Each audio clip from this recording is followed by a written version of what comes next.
Hello रिन, this is Rekha Kushwaha and welcome to M for teaching. हाजिर हूँ आप सभी के सामने बहुत ही इंपॉर्टेंट आज के क्वेश्चन के साथ।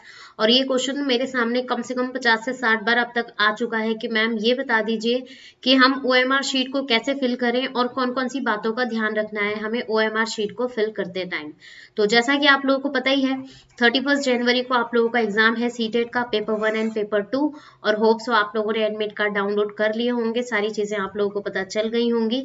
तो आज हम इसी टॉपिक को डिस्कस करने वाले हैं कि क्या क्या या कौन कौन सी चीजों को या कौन कौन सी बातों को आप लोगों को ध्यान में रखना है और ओएमआर शीट कैसे फिल करनी है।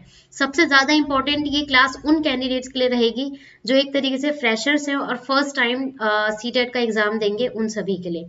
सो प्लीज अपना positive feedback and like it जरूर दें। अपना एक रियल सेटिस्फेक्शन वाला जो लाइक हिट है वो मुझे मिलना चाहिए ताकि मैं इंस्पायर हो सकूं आप लोगों के लाइक हिट से डेली क्लासेस के लिए। सो स्टार्ट करेंगे। नेक्स्ट हम बढ़ेंगे आगे। ये है आप लोगों के सामने official link M for teaching से और मुझसे जुड़ने के लिए, ताकि मैं यूं ही आप लोगों के सामने क्लासेस लेकर आती रहूं। और सब्सक्राइब जरूर कर दें बेल आइकन के साथ, ताकि एवरी क्लास का नोटिफिकेशन आप लोगों को टाइम पर मिल जाए। तो सबसे पहले तो एक एग्जाम्पल या एक सैंपल के थ्रू मैं आप लोगों को दिखाना चाहती हूँ कि ये है सबसे पहले आप लोगों के सामने एक सैंपल कि ओएमआर शीट कैसे दिखती है। तो ओएमआर शीट आप लोगों के सामने ऐसी होगी और थोड़ा सा थिक पेज होता है ये, ठीक है। और 150 क्वेश्चंस यहाँ पर होते हैं, ठीक है। और ये सारा पूरा एक पैटर्न होता है, बट ये 150 क्वेश्चन वाली सीरीज नहीं होती है, याद रखेंगे।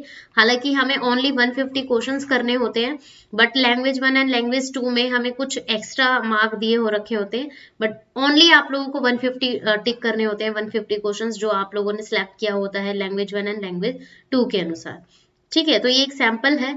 और सबसे इंपॉर्टेंट बात है, पेंसिल का यूज तो करना ही नहीं है, पेन का यूज करना है। तो पेन आप लोगों का कैसा होना चाहिए, सबसे इंपॉर्टेंट बात है कि पॉइंटेड पेन नहीं होना चाहिए, बॉल पेन होना चाहिए, ठीक है।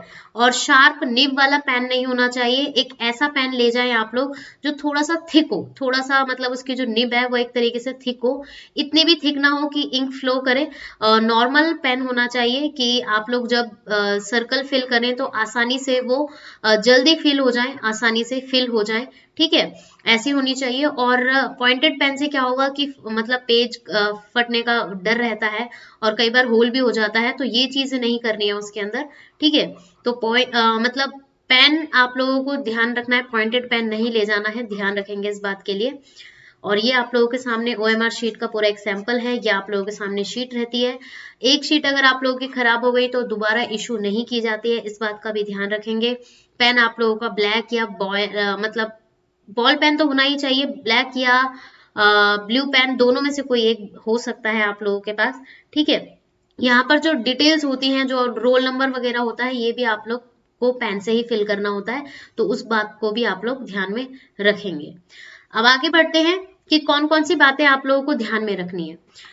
सबसे इंपॉर्टेंट चीज कि बुकलेट आप लोगों के सामने होती है, ठीक है। और कई कैंडिडेट्स ये कहते हैं या ये क्वेश्चन मुझसे पुट करते हैं कि मैम पहले बुकलेट फिल करनी है फिर बाद में ओएमआर भरनी है या साथ के साथ भरनी है।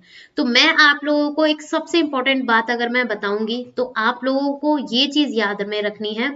तो सबसे पहले तो आप लोग बुकलेट फिल करें, क्योंकि क्या होता है, कई क्वेश्चंस ऐसे होते हैं कि जो हमें फाइनल नहीं पता होते। कई बार हम क्या करते हैं कि फर्स्ट क्वेश्चन, फॉर एग्जांपल के लिए फर्स्ट क्वेश्चन हमने कर दिया और हम जब दोबारा आधे घंटे बाद उसी फर्स्ट क्वेश्चन को एक तरीके से रिवाइज करते हैं तो हमें ध्यान में आता है कि अरे इसका आंसर ये नहीं ये होगा, तो हमारा आंसर चेंज हो जाता है उस टाइम। तो आप लोग बुकलेट में तो चेंज कर सकते हो बट ओएमआर में आप लोग चेंज नहीं कर सकते हो। तो मेरा आप लोगों के लिए सजेशन यही है कि सबसे पहले तो आप लोगों को अपनी जो बुकलेट है उसे फाइनल करना होगा, उसके जो आंसर है वो फाइनल होने चाहिए, उसे आप लास्ट पॉइंट तक या लास्ट टाइम तक चेंज ना करें, ठीक है। क्योंकि ऐसा होता है कई बार कि हम हैंड टू हैंड क्या करते जाते हैं, फिल करते जाते हैं। फर्स्ट क्वेश्चन हो गया, हमने फर्स्ट क्वेश्चन के अकॉर्डिंग अपना जो है डार्क कर दिया और फिर सडनली हमें ये बात याद आती है कि अरे इसका आंसर चेंज करना है, तो हम यहाँ पर चेंज नहीं कर पाते हैं। तो ये गलत हो जाता है उससे और हमें फिर अफसोस होता है। कम से कम ऐसे करते करते कम से कम हमारे 5 से 6 क्वेश्चन गलत हो जाते हैं। तो ऐसा नहीं करना है। पहले जो बुकलेट के क्वेश्चंस हैं उन्हें आप लोग फाइनल करिए, ठीक है। ऐसा नहीं है कि आप लोग बुकलेट को ही सजाने बैठ गए, बुकलेट को सजाना नहीं है। जो आंसर आप लोगों का फिक्स है, जो फाइनल है, पहले उसको करिए, तब जाके जब आपका एक श्योरिटी हो कि 100% श्योर हूं मैं इस आंसर से कि अब मैं इस आंसर को चेंज नहीं करूंगी या नहीं करूंगा, तब जाके आप लोग बुकलेट पे आए और बुकलेट फिल करें। ठीक है, तो ये इंपॉर्टेंट बात आप लोगों को याद रखनी है। अब दूसरी बात आ जाती है बुकलेट को कैसे फिल करना है। हम लोग क्या करते हैं कि पहले तो मैंने आप लोगों को जो इंस्ट्रक्शन बताई है कि पेन कैसे ले जाना है या पेन का कैसे यूज करना है, तो वो याद रखेंगे। हमें सबसे पहले तो ऐसे नहीं करना है, ठीक है, ये चीज नहीं करनी है कि फर्स्ट नहीं होगा, सेकंड नहीं होगा, थर्ड नहीं होगा, फोर्थ होगा, तो ये तो करना ही नहीं है। ठीक है, दूसरी बात आ जाती है कि अगर फॉर एग्जाम्पल के लिए हमारा ऐसा कोई क्वेश्चन है जिसका आंसर सेकंड था, ठीक है, सेकंड आप लोगों ने फिल कर दिया, अच्छे से फिल कर दिया आप लोगों ने, और काफी अच्छे से आप लोगों ने उसे मतलब फिल कर दिया है, और ये आप लोगों का आंसर हो गया है। सडनली आपको याद आया कि नहीं, उसका सेकंड आंसर नहीं होगा, उसका फोर्थ होगा, तो आप लोगों को ये नहीं करना है कि इसके ऊपर क्रॉस मार दिया और अगेन आप लोगों ने फोर्थ को टिक कर दिया। तो ये क्या होगा, जब आप लोगों की जो शीट है ओएमआर शीट जब स्कैन होती है आंसर्स के लिए, नंबरिंग के लिए, जब चेक की जाती है, तो वहां पर ये काउंट ही नहीं होगा। याद रखेंगे, ये काउंट में या काउंटिंग में माना ही नहीं जाएगा ये क्वेश्चन। ठीक है, सबसे इंपॉर्टेंट जो मैंने कई कैंडिडेट्स को करते हुए देखा है, इरेजर का यूज करते हैं कि फॉर एग्जांपल के लिए फर्स्ट वाला हमने फिल कर दिया, अब ये हो गया है गलत और इसकी जगह हमें थर्ड वाला फिल करना है, तो आप लोग क्या करते हैं, या बहुत सारे कैंडिडेट्स क्या करते हैं, इरेजर ले ली और आपके पास वाटर बॉटल तो होती है, थोड़ा सा इरेजर में मतलब पानी लगाया और इसे इरेज करने की कोशिश करते हैं। इससे क्या होता है कि वो जगह ब्लैक ब्लैक हो जाती है आसपास, और कई बार तो होल हो जाता है, कई बार तो वो जगह ही फट जाती है। इससे ये वाला भी क्वेश्चन आप लोगों का काउंट नहीं होगा, ध्यान में रखेंगे इस बात को। आप लोगों को सिंपल करना क्या है, पहले बुकलेट के आंसर को फाइनल करना है कि भाई ये इसका आंसर है और मैं इसको चेंज नहीं करूंगी, तो आप लोग उसी आंसर को आए और यहाँ पर टिक करें। टिक का मतलब ये है कि आप उसे बोल्ड करें। ठीक है, अब उसके अंदर आपको ज्यादा डार्क नहीं करना है कि पेज में से वो जगह ही निकल जाए या थर्ड क्वेश्चन ही निकल जाए, ऐसे नहीं करना है। हल्का सा ऐसे आप डार्क करेंगे इजीली, जिससे वो हाइड हो जाए, वो पूरा जो सर्कल है वो हाइड हो जाए। और पेन के बारे में आप लोगों को मैंने बता दिया है, पेन आप लोगों को कैसे ले जाना है, क्या करना है, ये सब याद रखेंगे। और एक क्वेश्चन के दो आंसर नहीं हो सकते, कि आप लोगों को कंफ्यूजिंग हो रही है कि थर्ड भी हो सकता है फोर्थ भी हो सकता है, तो दोनों को ही सर्कल करना है, नहीं, एक क्वेश्चन का आंसर एक ही होगा। तो इस बात को ध्यान में रखेंगे। ये लास्ट वाला जो मैंने आपको इस तरीके से करके बताया है, ये बिल्कुल करेक्ट होता है। इसी तरीके से आप लोगों को अपनी ओएमआर शीट फिल करनी है। बाकी आप लोगों को जो डाउट्स हैं तो वो आप लोग कमेंट सेक्शन में पूछ ही सकते हैं। इस तरीके से आप लोगों को बातें ध्यान में रखनी है। ठीक है, अब आ जाते हैं अगेन इसी पेज पर। इसमें हमारे बैक साइड में ना कुछ डिटेल्स होती हैं हमारी, जो हमसे रिलेटेड होती हैं, जैसे रोल नंबर हो गया, वो सब भी रिटर्न में आप लोगों को लिखना होता है वहां पर, तो वहां पर भी पेन का ही यूज करना है।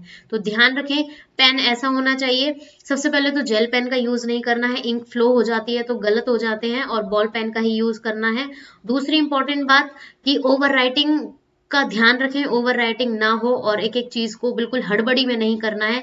जो कैंडिडेट्स फ्रेशर्स हैं उनको हड़बड़ी नहीं मचानी है कि भाई टाइमिंग कम है और हम फटाफट फटाफट करेंगे, बिल्कुल ध्यान से करें। 2.5 आवर होते हैं आप लोगों के सामने, मतलब 2.5 घंटे होते हैं। ठीक है, 2.5 घंटे का आप लोगों के सामने मतलब टाइम होता है, तो इस बात को भी ध्यान में रखेंगे। 2.5 घंटे आप लोगों के सामने होंगे, तो हर चीज आसानी से करें। ठीक है, और मैथ्स में हो सके तो हिंदी तो आप लोगों का 20 मिनट में हो ही जाएगा, हिंदी में तो कोई इशू नहीं है, हिंदी आप लोग 20 मिनट में कर सकते हैं।